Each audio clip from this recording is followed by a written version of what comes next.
हाँ जी दोस्तों, हाँ जी दोस्तों, हाँ जी दोस्तों, कैसे हो माय सीए इंटर के फ्रेंड्स। आई होप कि आप लोग बहुत अच्छे से दोस्त अपना पढ़ाई कर रहे हो। हाँ भैया, पढ़ाई तो बहुत अच्छे से चल रही है, लेकिन थोड़ा बहुत टेंशन भी हो रहा है कि कैसे सीए में इंटर के फाइनेंशियल अकाउंटिंग को पेपर को क्रैक करे भैया। क्या पढ़ाई अभी तक स्टार्ट नहीं किया है मुन्ना? ना मुन्ना, मैंने अभी तक स्टार्ट नहीं किया है।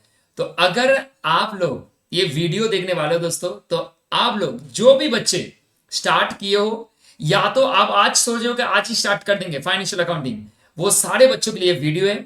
और आपके एग्जाम को एस एंड पेस करने के लिए गाइस, एंड एग्जाम बनाने के लिए ये वीडियो है गाइस, ताकि आपको ये वीडियो देख के ये समझ में आ जाए आपको करना क्या है, एंड स्टार्ट डूइंग इट। मतलब देखो एंड स्टार्ट करो। वो होता है ना फोर्स, ये वीडियो आपको वो फोर्स देगा कि भैया आप अपने पढ़ाई को अभी से स्टार्ट कर दो, रोकना एकदम नहीं है।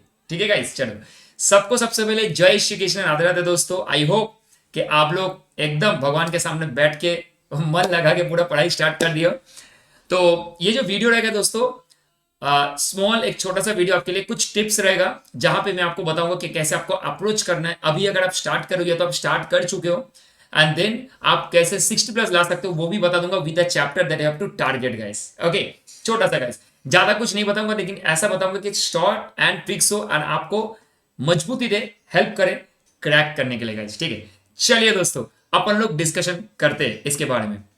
तो दोस्तों सबसे पहले मैंने चैप्टर को आपके 3 पार्ट में बांट दिया, ताकि आपको समझने में ये इजी हो कि आपको कौन सा चैप्टर से आगे जाके क्रैक करना है, मतलब कौन सा चैप्टर करना है जल्दी, एंड कौन सा चैप्टर आपको थोड़ा अच्छे से करना है। ठीक है, सबसे पहले easy chapter, easy, moderate and challenging, ये तीनों पार्ट में मैंने इसको बांट के रखा है। ठीक है, क्यों भैया? क्योंकि जो चैप्टर आप ऑलरेडी क्लास 11 में दोस्तों पढ़ के आ चुके हो, वो सारे चैप्टर ऑब्वियसली आपके लिए बहुत इजी होने वाला है। ठीक है, बाकी कुछ कुछ चैप्टर जो आप बीकॉम में पढ़ते हो, अभी अगर मान के चलो बीकॉम में हो, या तो कुछ चैप्टर क्लास 12 में भी कवर किए हो, जैसे कि partnership accounting. But yes, we have to understand कि उसमें चैलेंजेस क्या क्या है दोस्तों। तो सबसे पहले अगर मैं आपके सिलेबस को अगर मैं तोड़ता हूं, बांटता हूं, ठीक है, 3 फेज में, तो आपके basics of accounting chapter number 1, जहां पे आपको accounting concept, capital revenue expenditure, subsidiary book, cash book BRS, bad debt provision, जहां पे सबसे बच्चों को दिक्कत थोड़ा आ जाती है, एंड दोस्तों ट्रायल बैलेंस, रेक्टिफिकेशन, डेप्रिसिएशन। अब ये आप देख रहे हो, ये पूरा चैप्टर अगर आप टोटल 8 पॉइंट्स कवर कर लेते हो, ठीक है, टोटल 8 फेज, तो इसमें आपको 15 मार्क्स के करीब करीब आ जाता है, मतलब with MCQ I am talking. तो अगर आप इसको बढ़िया से करते हो तो एमसीक्यू में बहुत कम मार्क्स, मतलब मैं थोड़ा कंजर्वेटिज्म अप्रोच से चलो, ऐसा नहीं कि एग्रेसिव। तो भैया अगर मैं मान के चलो कि ये चैप्टर इजीली कर लिया, सोचो ना ट्रायल बैलेंस करने में आपको 1 घंटा लगेंगे, सोचो आपको बैड डेट प्रोविजन करने में मैक्सिमम 2 घंटे लगेंगे अगर आप नया सीख रहे हो। कैश बुक ऑलरेडी सीख चुके हो आप, सिर्फ रिवाइज करना है। BRS you already done in class 11। Subsidiary book भैया डन कर चुके। और अगर आप कभी किए भी नहीं हो तो भैया इजी है, आप कर पाओगे, क्योंकि उतना भी हार्ड नहीं है ये सारे चैप्टर, लिटिल बिट बहुत सारा इजी है। Accounting concept, materially concept, cost concept, तो भैया बहुत इजी है, ये तो आप इजीली रिवाइज करके एक ही दिन में आप 4 से 5 फेज खत्म कर सकते हो, इतना इजी है। तो भैया अगर आप 1 से 2 दिन का टाइम देते हो तो ये चैप्टर आप इजीली खत्म कर पाओगे इजीली। ठीक है, उसके बाद भैया जो आपके सेकेंड फेज में आता है वो होता है आपका consignment, joint venture, bill of exchange. Bill आप क्लास 11 में किए जो भी कॉमर्स के बच्चे, consignment you already done in the class 11। Joint venture आपके लिए नया चीज है जो आप सीखने वाले हो, लेकिन यस जो इंपॉर्टेंट है वो है कंसाइनमेंट एंड बिल से ही क्वेश्चन फ्रेम होता है। मैंने ज्वाइंट वेंचर से बहुत कम केस में देखा, ठीक है, 1-2 बार मैंने देखा है। तो भैया 8 से 10 मार्क्स का ये तीनों चैप्टर से वेटेज हो जाता है। क्या मस्त भैया, अभी 15 ऊपर वाला फर्स्ट में, और ये तीनों मिला के 10, ऑलमोस्ट आपके 25 मार्क कवर हो गए। इसके बाद भैया इंश्योरेंस क्लेम, ये हायर परचेस के साथ इंश्योरेंस क्लेम ये आ ही जाता है। इस बार 7 मार्क रहता है, कभी कभार दे भी नहीं देता, ठीक है, लेकिन हाँ मोर ऑन लेस आप देखोगे तो 70% पेपर है ये आता ही है, 70% टाइम। ठीक है, उसके बाद भैया जो नया टॉपिक आपके सिलेबस में ऐड किया था वो है लीज अकाउंटिंग, जो हम लोग एक साथ में अकाउंटिंग स्टैंडर्ड के थ्रू कवर करते हैं। अगर आप देखोगे टोटल आपके सिलेबस में टोटल 6 स्टैंडर्ड थे, ठीक है, उसके साथ में लीज अकाउंटिंग को भी एक स्टैंडर्ड पकड़ के मान के चलो जो कि एज नहीं है, तो टोटल 7 स्टैंडर्ड है। इसमें भैया जो इजी पार्ट है वो क्या है बताए, लीज अकाउंटिंग इजी है, उतना भी कुछ डिफिकल्ट नहीं है। ठीक है, एज 1 डिस्क्लोजर बहुत इजी है guys, AS 12 grants, government grants बहुत इजी है, एज 11 फॉरेन एक्सचेंज ट्रांजेक्शन बहुत इजी है। ये अगर चारों ये सब कर लेते हो तो मोरलेस आप 12 से 13 मार्क का वेटेज आपके हाथ में हो जाता है। तो कितना हुआ, ऊपर में 15, यहाँ पे 10 25 और 7 32 एंड यहाँ पे आपका 13, 45 मार्क्स का एवरेज आपको यहां से मिल जाता है, जो कि इजी फेज है। सोचो आउट ऑफ इजी फेज आपको 40 से 45 मार्क्स का वेटेज मिल जाएगा अगर आप ढंग से थोड़ा मेहनत करके पढ़ाई कर लेते हो। मॉडरेट में आ जाओ, एचपी रहता है हायर परचेस, ठीक है, उसके साथ साथ भैया फाइनल अकाउंट्स और एनपीओ, इन दोनों को मिला के तो भाई 12 मार्क्स का हो ही जाता है, मतलब 12 तो नहीं 10 मार्क्स पकड़ के ही चलो, इंक्लूडिंग एमसीक्यू। एंड एचपी से आपके क्वेश्चन आते हैं जो कि इंश्योरेंस क्लेम के साथ ही साथ आ जाता है, ठीक है। उसके बाद ब्रांच एंड डिपार्टमेंटल, थोड़ा बच्चों को दिक्कत होती है क्योंकि ब्रांच में आपके टोटल 2 फेज है, डिपेंडेंट इंडिपेंडेंट ब्रांच। यहाँ पे आपको डिपेंडेंट में भी 4 फेज होते हैं, ठीक है, तो वो भी आपको थोड़ा दिक्कत आता है, लेकिन ठीक है, इसमें 7 मार्क रहता है, उतना कुछ टेंशन नहीं है। पढ़ाई कैसे करना है मैं नीचे बताऊंगा भी, ठीक है, बने रहना दोस्तों। उसके बाद बेसिक्स ऑफ इंडेस है, ठीक है, इंडेस में कुछ बेसिक्स है, गैप का कुछ बेसिक प्रिंसिपल्स है, AS 10 AS 16 AS 20, sorry GAAP तो आपके ऊपर में कवर था, यहाँ पे आपका कन्वर्जेंस होता है। तो ये आपका जो मेन है ना, इसको मैंने मॉडरेट में क्यों रखा, क्योंकि 10 जो है थोड़ा टेक्निकल होते हैं, मॉडल होते हैं, उसमें उसमें 2 मॉडल होते हैं, कॉस्ट एंड रिवोल्यूशन में, जिसको आपको पढ़ना पड़ता है अच्छे से, उसका अकाउंटिंग ट्रीटमेंट। ए 16 बोरोइंग कॉस्ट के बारे में बात बता रहा है, उसमें थोड़ा आपको कैलकुलेशन करना पड़ता है इंटरेस्ट का, कैसे रिकॉग्नाइज करते हैं। And AS 22 accounting for income taxes, जहां पे लास्ट टाइम जून 25 का अगर पेपर देखो तो उसमें एज 22 का एक क्वेश्चन दिया हुआ था, टोटल मिला के 5 मार्क का। तो ये बेसिक फंडामेंटल है गाइस, इसमें से आपको 10 से 14 मार्क्स आता है, ये मैं सिर्फ एज का बात कर रहा हूं। अगर ये चारों फेज आप करते हो तो 14 मार्क्स का आपका वेटेज बन जाता है।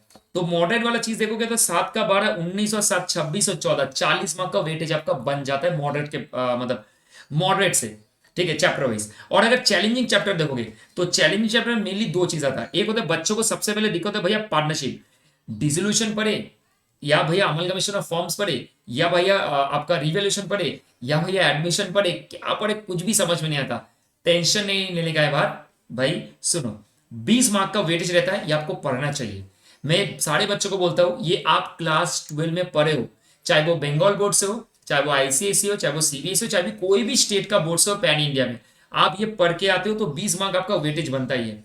इनकम्प्लीट रिकॉर्ड्स 14 मार्क्स है इसमें, भैया ये तो इंस्टीट्यूट पूछ ही लेता है। अब आप बच्चे लोग बोलते हैं भैया इनकम्प्लीट रिकॉर्ड ना समझ में नहीं आती, इतना लंबा होता है, ट्रेडिंग पीएल बैलेंस शीट बनाओ या तो कभी कभी स्टेटमेंट ऑफ एफर्ट्स बनाने के लिए दे देता है, भैया दिक्कत होता है। भाई एक चीज समझो, सबसे इंपॉर्टेंट बात, ये आपके कितना वेटेज कवर करता है 10 से 14 मार्क, और आपका बाकी चैप्टर की अगर 2-3 चैप्टर अगर मान के चलो यहाँ पे अगर आते हो इजी में 3 चैप्टर पढ़ने के बाद होता है कितना 8 से 10 मार्क, और यहाँ पे एक चैप्टर पढ़ के आपको 14 मार्क्स, तो भाई चैलेंजिंग तो होगा, लेकिन मार्क्स देखो वेटेज देखो आपको ज्यादा से ज्यादा वेटेज मिले, ये पक्का गारंटी आता ही है। तो भैया इंपॉर्टेंट के हिसाब से देखना। उसके बाद दूसरा आप देखो मार्क्स का वेटेज क्या है, और थर्ड आपको करने में कितना टाइम लगेगा। तो ये तीनों फेस अगर देख लोगे तो चीजें भैया बहुत इजी हो जाता है। तो चैलेंजिंग चैप्टर्स में देखोगे तो ऑलमोस्ट आपके कवरेज 30 से 34 मार्क्स का हो जाता है। पेपर आपके कुल मिला के अगर आप देखोगे तो 120 से 128 मार्क का हो ही जाता है। कैसे भैया, 30 मार्क्स एमसीक्यू का एंड 14 इंटू 7 90, क्योंकि 7 क्वेश्चन रहते हैं, आपको सिर्फ 5 ही क्वेश्चन करना है, तो 128 मार्क का आपका टोटल पेपर बनता है। 120 128 मार्क का टोटल पेपर आपका बनता है। तो भैया इसमें से आपको तो 100 ही मार्क का करना है, तो लेकिन आपको स्ट्रेटेजी बनाना है।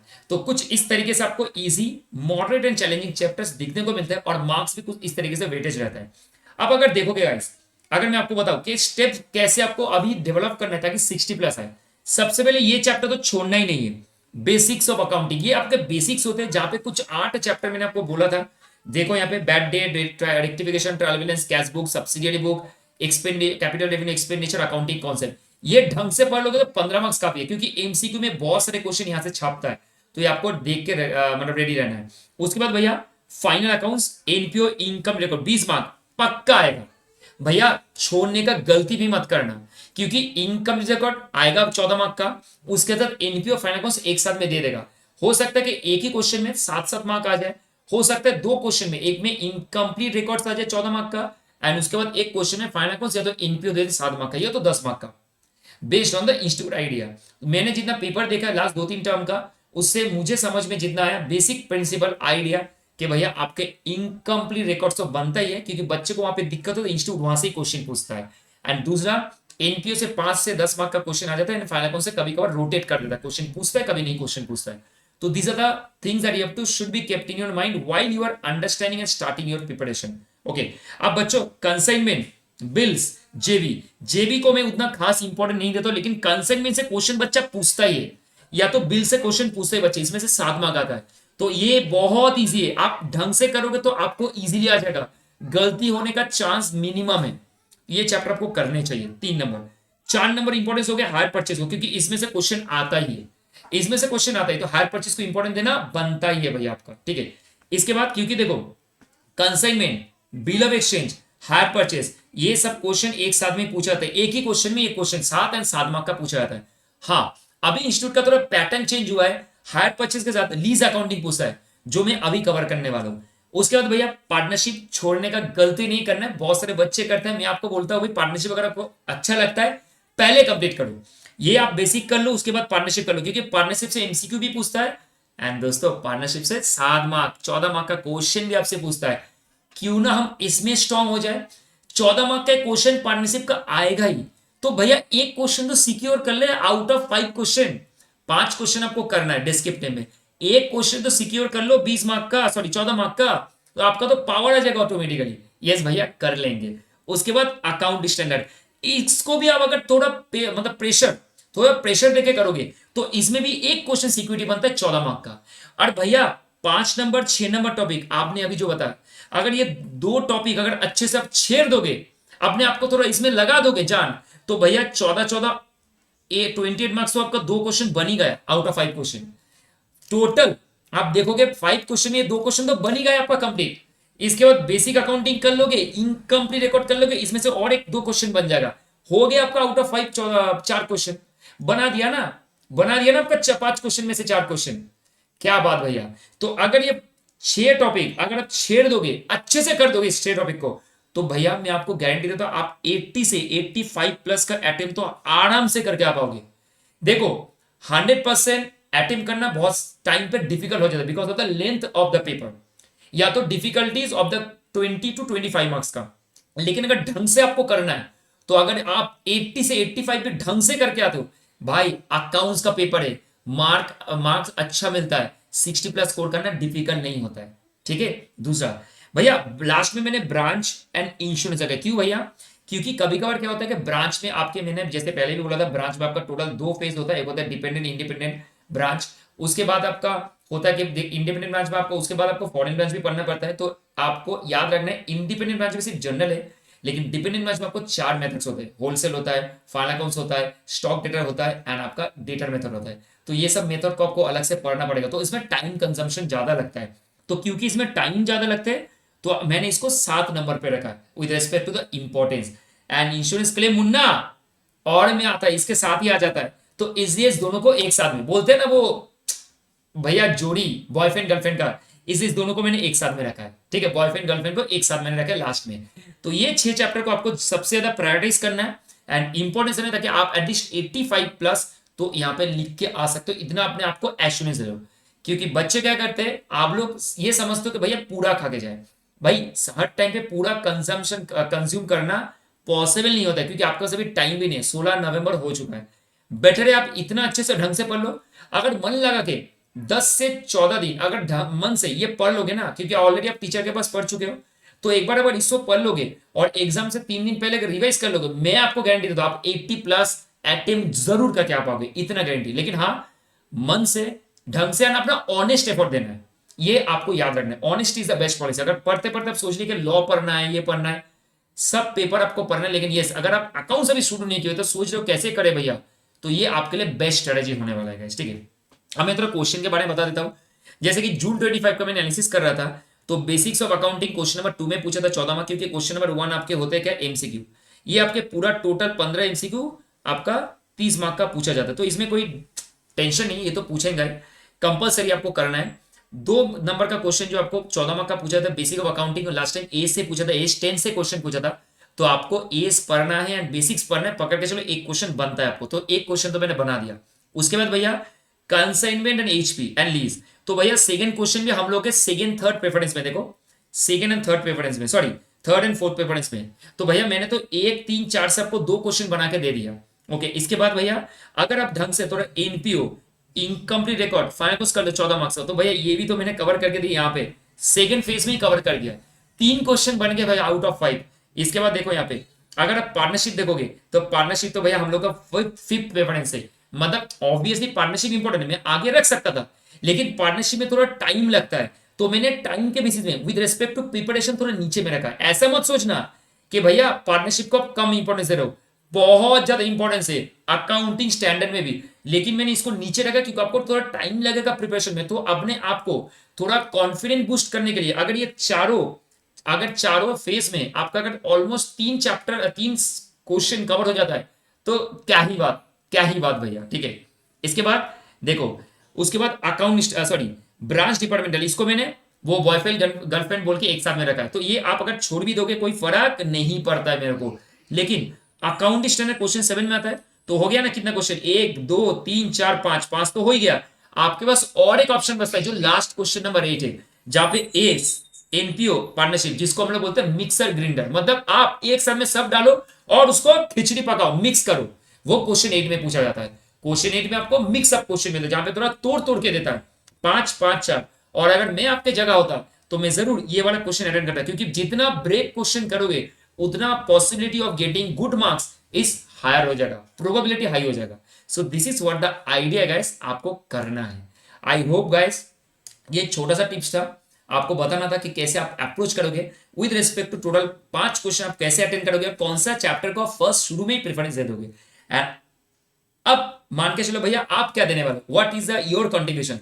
तो मैं आपको इतना एश्योरेंस देता हूँ गाइस, इतना भाई का एश्योरेंस है कि आपको बहुत जल्दी 1 से 2 दिन के अंदर टोटल 7 दिन में 7 A's आपको स्क्रिबल रिविजन अपलोड मिलेगा मेरे चैनल में अकाउंटिंग भैया में, जो आपको सिर्फ जाना है 2-2 घंटे का 2 घंटा 15 मिनट के अंदर आपको रिवाइज करना है, प्रैक्टिस करना है विद क्वेश्चन बैंक। और नीचे आपका सीएमए इंटर के लिए, सीएमए बेंचर्स के लिए मैंने एक्चुअली सीएमए के लिए अलग से मैंने यूट्यूब चैनल ओपन करूंगा, लेकिन अभी नहीं, बट सीएमए बेंचर के लिए मैंने अलग से नाम देकर रखा, आपको ज्वाइन करना है। वहां पे नीचे आपका टेलीग्राम चैनल दिया हुआ है, ज्वाइन करो, वहां पे आपको मैं नोट्स भी दूंगा एंड उसके साथ साथ भैया आपको मैं क्वेश्चन भी प्रोवाइड करते चलूंगा, क्या कौन सा क्वेश्चन आपको पढ़ना है। And definitely guys MCQ practice का भी सेशन आएगा, जो आपके एग्जाम से 2 से 3 दिन पहले आएगा, आपको एमसीक्यू मेरे साथ बैठ के लाइव में करना है गाइस, ठीक है। तो देखो कुछ इस तरीके से आपको दिखेगा थंबनेल, रेडी रहना गाइस। मैं आपको AS1 स्क्रिबल रिविजन अपलोड करने वाला हूं, जाओ एंजॉय करो। अगर आपको लगता है कि भैया नहीं मैं अभी शुरू करने वाला हूं, तो आप अभी भी शुरू कर सकते हो, आप मेरे चैनल में जा सकते हो इजीली।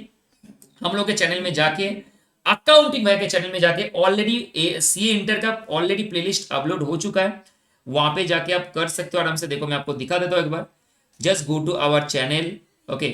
हम लोग के चैनल में जाना है आपको, यहाँ पे आपको प्लेलिस्ट में जाना है गाइस।